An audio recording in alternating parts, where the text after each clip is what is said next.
ومن أحسن قولا ممن دعا إلى الله وعمل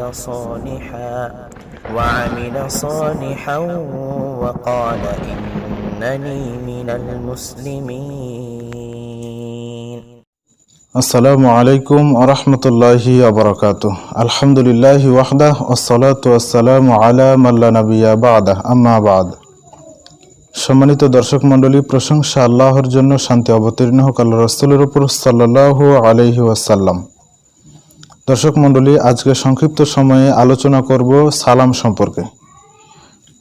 সালাম একটি গুরুত্বপূর্ণ অধ্যায় ইসলামের মধ্যে, যা আল্লাহ সুবহানাহু ওয়া তাআলা দিয়েছেন পূর্ণ মুমিন হওয়ার শর্ত হিসেবে এবং মানুষের মধ্যে পারস্পরিক ভালোবাসা সম্প্রীতি বৃদ্ধির জন্য।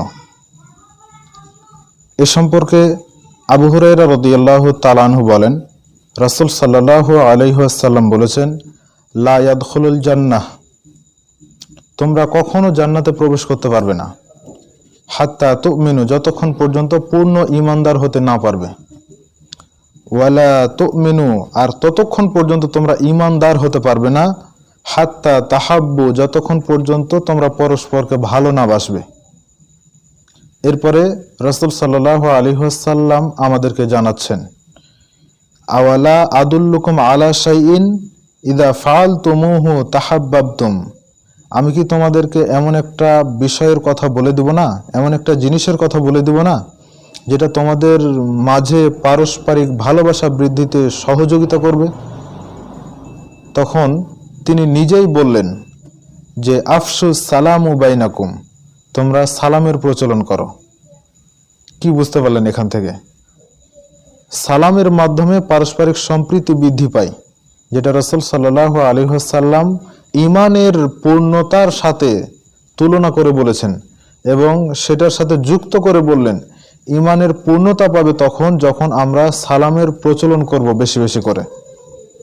আর এটা আমাদেরকে করা অতীব জরুরি। একজন মুসলিম হিসেবে আরেকজন মুসলিমের সাথে সাক্ষাতের ক্ষেত্রে সালাম একটা গুরুত্বপূর্ণ বিষয়। অনেক সময় দেখা যায় যে কোনো মানুষ আপনার উপর রাগ করে আছে, আপনি যদি তাকে সালাম দেন তাহলে তার রাগটা কমে যায়। তাহলে এখান থেকে বোঝা যায় যে সালাম যে আল্লাহ সুবহানাহু ওয়া তাআলার পক্ষ থেকে শান্তির বার্তাবাহক, সালাম যে শান্তির একটি প্রতীক, সেটা এই সালামের মাধ্যমে বোঝা যায়। তো এই হাদিসটি সহিহ মুসলিমের মধ্যে রয়েছে 54 নম্বর হাদিস। এরপরে মিশকাতের মধ্যে পাওয়া যাবে 4631 নম্বর হাদিস। এ সম্পর্কে ইমাম বুখারী রাহিমাহুল্লাহ তার গ্রন্থের মধ্যে, সহিহ গ্রন্থের মধ্যে উল্লেখ করছেন, যা মিশকাতের এই হাদিসের ব্যাখ্যায় পাওয়া যাবে, যেখানে তিনি বলছেন, যে ব্যক্তি তিনটি বিষয়কে সঞ্চয় করে সে তার ঈমানকে সঞ্চয় করে। সে তিনটি বিষয় কি? সে তিনটি বিষয় হচ্ছে নিজে নিজে ন্যায় বিচার করা। যখন কারো মাঝে বিচার করতে হবে তখন ন্যায় বিচার করতে হবে। যদি ন্যায় বিচার করা হয় তাহলে বোঝা যাবে যে আমি ঈমান সঞ্চয় করছি। আরও দুইটা পয়েন্ট আছে। দ্বিতীয় পয়েন্ট হচ্ছে পৃথিবীবাসীকে সালাম দেওয়া, যেটা রাসূল সাল্লাল্লাহু আলাইহি ওয়াসাল্লাম বললেন, আফসুস সালামু বাইনাকুম, সালামের প্রচলন করা। এটাই তিনি বললেন, পৃথিবীবাসীকে সালাম দেওয়া মানে যখন যার সাথে দেখা হবে, মুসলিম যদি সে হয় তাহলে তাকে সালাম দেওয়া। 3 নম্বর বলছেন যে মাল সম্পদ আল্লাহর রাস্তায় খরচ করা। এটা হাদিস বর্ণনা করেছেন আম্মার ইবনে ইয়াসার রাদিয়াল্লাহু তাআলা আনহু। মুয়াত্তা মালিকের মধ্যে একটি হাদিস রয়েছে, যেখানে তুফাইল ইবনে উবাই ইবনে কাব রাদিয়াল্লাহু তাআলা আনহু বলছেন যে আমি আব্দুল্লাহ ইবনে ওমর রাদিয়াল্লাহু তাআলা আনহুর সাথে বাজারে গেলাম, তো দেখলাম যে তিনি ক্রেতা বিক্রেতা ফকির মিসকিন সকলকে তিনি সালাম দিচ্ছেন। তো আব্দুল্লাহ বিন ওমর রাদিয়াল্লাহু তাআলা আনহুকে বলা হলো যে আপনি বাজারে আসলেন অথচ আপনি কোনো কিছু ক্রয় করার জন্য আসলেন না, আবার কোনো বস্তুর দামও আপনি জিজ্ঞেস করছেন না। তখন আব্দুল্লাহ বিন ওমর রাদিয়াল্লাহু তাআলা আনহু বলছেন যে আমি তো ওগুলো করার জন্য আসিনি, আমি মানুষকে সালাম দেওয়ার জন্য এসেছি, যার কারণে আমি সকাল সকাল এসেছি এবং যার সাথে আমার সাক্ষাৎ হচ্ছে আমি তাকে সালাম দিচ্ছি। আল্লাহু আকবার।